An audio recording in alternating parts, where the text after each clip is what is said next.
Once నేను పంచాయతీరాజ్ శాఖ బాధ్యతలు తీసుకున్న తర్వాత మొట్టమొదటి దృష్టి పెట్టింది కూడా ఆ జాతీయ ఉపాధి హామీ పథకం కింద అసలు ఏమేమి అవకతవకలు జరిగినాయి.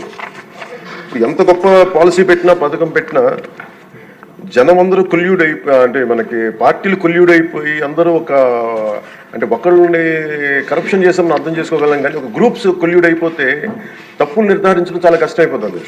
ఇప్పుడు ఇందాక ఉదాహరణకి మేము రాగానే ఫస్ట్ చాలా ఎక్స్టెన్సివ్గా కూర్చున్నాం, ముఖ్యంగా ఈ సోషల్ ఆడిట్ డైరెక్టర్ తోటి, ప్రిన్సిపల్ సెక్రటరీ గారితో కూర్చున్నప్పుడు వరుసగా చాలా ఆల్మోస్ట్ 1-2 months రివ్యూ తర్వాత సోషల్ ఆడిట్ డైరెక్టర్ ఎవరైతే జాతీయ ఉపాధి హామీ పథకంలో అవకతవకలు ఎవరైతే చేస్తున్నారో వాటిని జరగకుండా నిలువరించాల్సిన వ్యక్తి అతనే అవినీతికి పాల్పడ్డాడు అధ్యక్ష. అందుకని వెంటనే అతన్ని తీసి పక్కన పెట్టేసాం.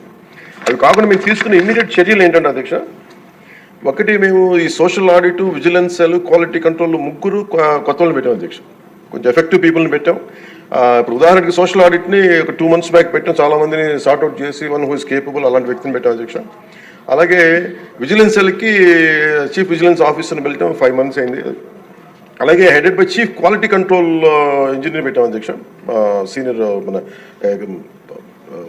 రిటైర్డ్ ఇంజనీర్ ఒకరిని పెట్టాం.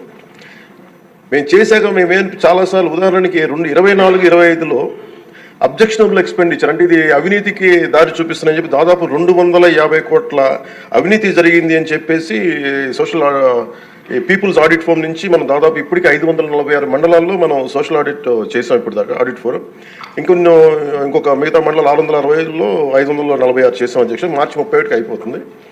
దాంట్లో 24-25కి 250 కోట్ల అవినీతిని ఉంది అనేది చేశారు. ఇదంతా కానీ ఇది ప్రాజెక్ట్ డైరెక్టర్ పీడీ చూసిన తర్వాత 71 కోట్ల మటుకే out of 250 crores only 71 crores recover చేయాలి